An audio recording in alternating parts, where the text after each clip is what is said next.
एक ओंकार सतनाम करता पुरख निरभौ निर्वैर काल मूरत अजूनी सैभ भंग गुरप्रसाद जप आज सच जुगाद सच है भी सच नानक होसी भी सच। वाहिगुरु जी का खालसा वाहिगुरु जी की फतेह। In this video I am going to cover the work topic from chapter work and energy. Work का फॉर्मूला होता है F into S into cos theta. F stand for force, S stand for displacement, theta means angle between force and displacement. Angle between force and displacement is called theta. अब theta 0 degree हो सकता है, 90 degree हो सकता है, 180 degree हो सकता है। cos 0 डिग्री 1 होता है, cos 90 डिग्री 0 होता है एंड cos 180 डिग्री -1 होता है। याद रखिएगा। So for force displacement theta is angle between force and displacement। Formula work done का क्या होता है F into S into cos theta. Theta की जगह पे हमने क्या लिख दिया 0 और कॉस 0 क्या होता है 1। याद रखना। फोर्स सपोज 20 न्यूटन की लगाई, डिस्प्लेसमेंट वो आगे 5 मीटर आगे भी चले गई।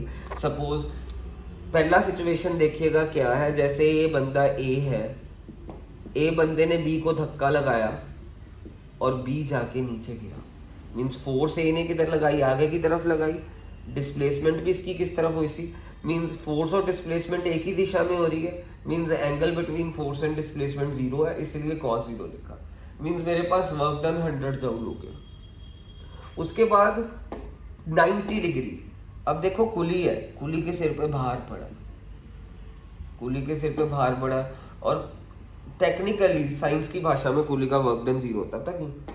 कुली ने डिस्प्लेसमेंट आगे करवाई, मींस आगे मूव करा। डिस्प्लेसमेंट इस तरफ है बट फोर्स नीचे लग रही है ग्रेविटी वाली। इन दोनों के बीच का एंगल क्या है 90। कॉस 90 की वैल्यू क्या होती है 0। यहाँ पे थीटा 90 है ना।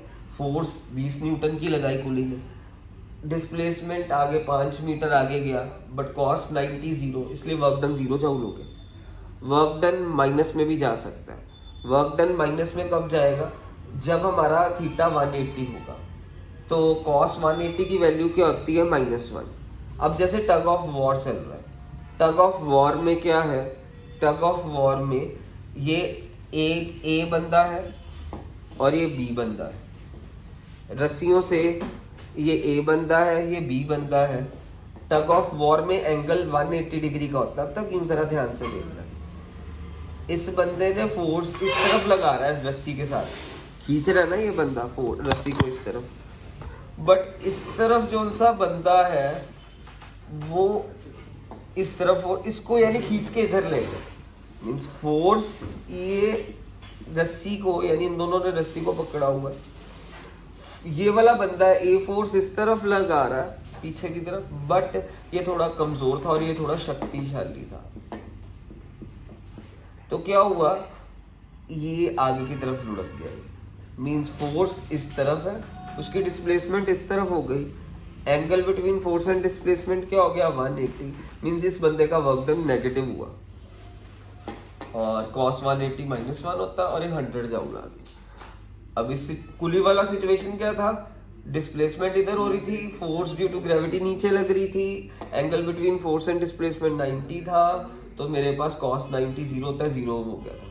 पहला सिचुएशन क्या था, ए बंदा यानी जब एंगल 0 डिग्री का है, ए बंदे ने बी को धक्का लगाया, फोर्स इस तरफ लग रही है और ये बंदा बी भी इस तरफ गया, दोनों सेम दिशा में गए। फोर्स एंड डिस्प्लेसमेंट के बीच का एंगल 0 है, तो इसलिए मेरा cos 0 हो गया और cos 0 1 होता है। सो वर्क डन मैक्सिमम जब angle between force and displacement 0 हो, तब वर्क डन मैक्सिमम होगा।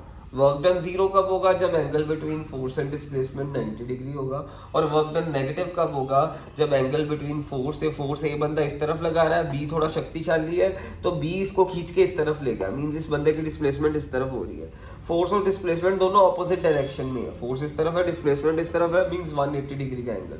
फोर्स इस तरफ है, डिस्प्लेसमेंट भी इसी तरफ है, मींस एंगल बिटवीन, अगर दोनों सेम डायरेक्शन में, means angle between force and displacement 0 हो गया। तो अब मेरे पास इसको सॉल्व करके ये आ गया, ये 100 जूल आया, 0 जूल आया और ये -100 जूल। मींस यहाँ पे वर्क डन मिनिमम हो गया, यहाँ पे वर्क डन मैक्सिमम हो गया, यहाँ पे वर्क डन 0 हो गया। दैट्स इट, क्वेश्चन खत्म।